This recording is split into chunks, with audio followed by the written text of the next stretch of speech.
Salam sejahtera bagi kita semua. Selamat pagi Bapak Ibu Saudara, anak-anak semua dimanapun saudara berada. Salam dari kami DKPB Jemaat Yesus Kasih dalam program Sapaan Kasih di hari Selasa tanggal 4 Februari tahun 2025.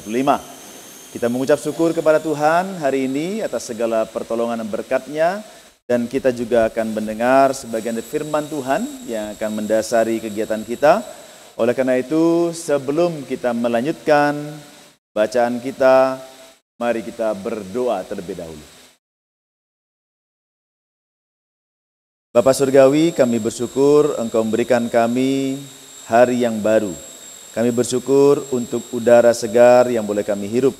Kami mengucap syukur untuk berkat makan minum yang sudah Engkau berikan. Mengucap syukur untuk kesempatan dan hari-hari ke depan yang kami percaya Tuhan berkati. Dan sebelum kami melanjutkan aktivitas kami hendak membaca dan merenungkan sebagian dari firman-Mu ya Tuhan. Kami mohon tuntunan-Mu dalam kehidupan kami. Roh Kudus berkuasalah. Dan kami juga mohon pengampunan atas segala dosa dan kesalahan kami.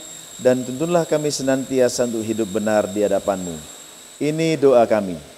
Dalam nama Tuhan Yesus kami berdoa dan sambut firman-Mu. Amin. Bapak Ibu Saudara-saudara yang dikasihi Tuhan, saya akan membaca dua ayat puji dan janji yang diberikan bagi kita. Yang pertama dari Perjanjian Lama, yaitu dari kitab Nabi Yeremia pasal 23 ayat 29. Bukankah firman-Ku seperti api?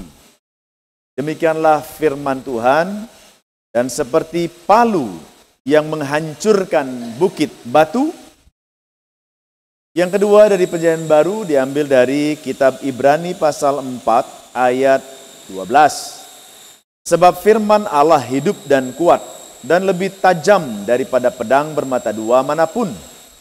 Ia menusuk amat dalam sampai memisahkan jiwa dan roh, sendi-sendi dan sumsum.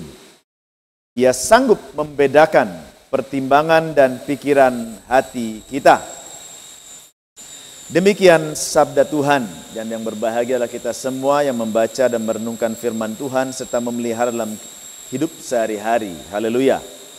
Bapak Ibu Saudara kasih Tuhan, teks yang kita baca hari ini berfokus kepada firman Tuhan. Apa makna firman Tuhan bagi kita? Mari kita melihat selanjutnya apa yang kita dapat dari bacaan pertama. Dalam Perjanjian Lama, konteksnya adalah Nabi Yeremia sesuai dengan apa yang Tuhan ilhamkan mencela dosa-dosa para nabi palsu yang mencemooh berita yang Tuhan berikan terkait dengan malapetaka atau penghukuman. Karena para nabi-nabi palsu itu hanya mengumumkan damai sejahtera dan kemakmuran. Di sini kita bisa melihat bahwa nabi-nabi palsu tidak menyampaikan otoritas firman sebagai hal yang utama. Mereka hanya mau menyampaikan hal yang menyenangkan manusia saja. Nabi palsu membuat penyesatan. Sedangkan Yeremia mengingatkan bahwa firman-Ku seperti api, firman Tuhan seperti palu. Api itu memurnikan, seperti logam mulia yang harus dibakar terlebih dahulu dengan api, maka akan menjadi logam yang mulia dari hasil tambang. Dan demikianlah ketika palu menghancurkan bukit batu. Nah, kalau bayangan kita palu seperti apa? Kalau dalam dunia pertukangan ada namanya hammer. Hammer itu bisa memukul atau memecahkan bukit atau memecahkan batu. Tahu saya dalam pekerjaan konstruksi, batu-batu besar itu harus dipecahkan lebih dulu menjadi batu-batu kecil, kemudian menjadi koral dan juga batu-batu kecil untuk bahan konstruksi. Nah, Bapak Ibu Saudara kasih Tuhan, dari dua hal ini untuk memurnikan dan menghancurkan bukit batu, kita bisa melihat bahwa firman Tuhan memiliki fungsi dalam kehidupan umat manusia. Dan tentu ada prosesnya. Ketika memurnikan kehidupan bangsa Israel dan kemudian palu menghancurkan bukit batu memiliki makna untuk menghancurkan dosa-dosa umat Israel.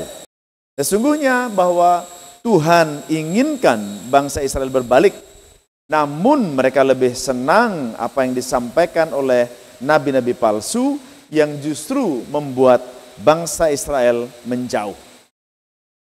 Lalu kita masuki bagian yang kedua, yaitu dari perjanjian baru, saudara kasih Tuhan.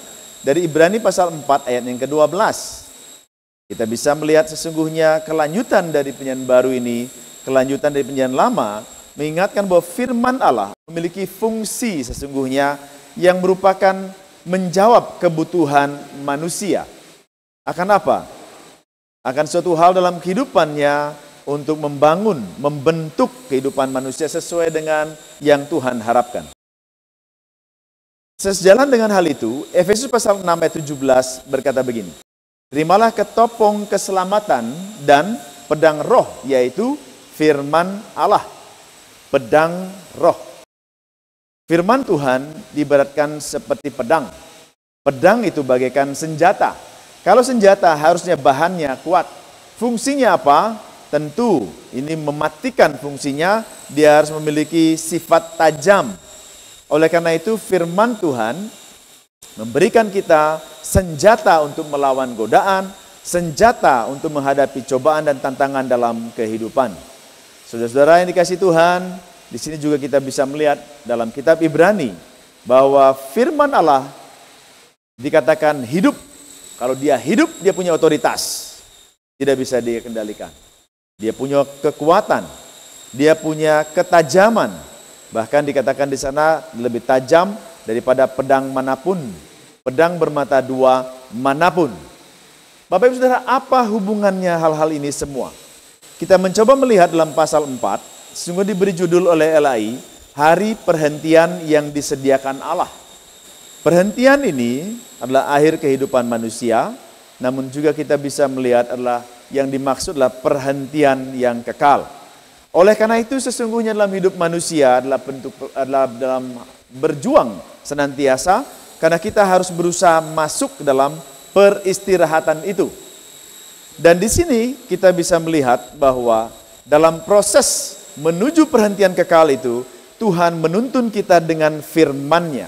Firman Tuhan yang hidup, firman yang lembut, namun sesungguhnya menjadi senjata yang mematikan. Saudara, kenapa demikian? Akan ada penghakiman.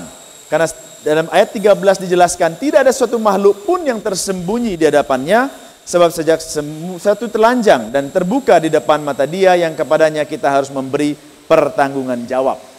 Bapak Ibu saudara kasih Tuhan, sekarang bagaimana dengan kita? Respon undangan Injil ini dengan baik, karena tidak ada yang bisa disembunyikan. Kita akan masuk dalam pemurnian, kita akan sampai kepada perhentian yang kekal. Oleh karena itu, pesan sapaan kasih hari ini, Bapak Ibu yang kasih Tuhan, mari kita pahami firman-Nya. Sadari otoritas firman dalam kehidupan kita. Mari kita bersedia untuk dibentuk oleh firman-Nya. Dan tentu, mari renungkan firman-Nya senantiasa dalam kehidupan kita. Amin. Kita nyanyikan lagu PBA nomor 12, Aku Mengasihi Engkau Yesus. Aku mengasihi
Mari kita berdoa. Ya Tuhan, Allah Bapa kami yang ada di surga, yang kami kenal Engkau melalui Putramu Tuhan Yesus Kristus, firman yang hidup itu, dan percaya bahwa Roh Kudus senantiasa menolong segelap kehidupan kami. Kami bersyukur Tuhan untuk hari ini kami diingatkan akan firman-Mu. Ajarkan kami senantiasa untuk memahami firman-Mu, merenungkannya dalam kehidupan kami, dalam sepanjang kehidupan kami.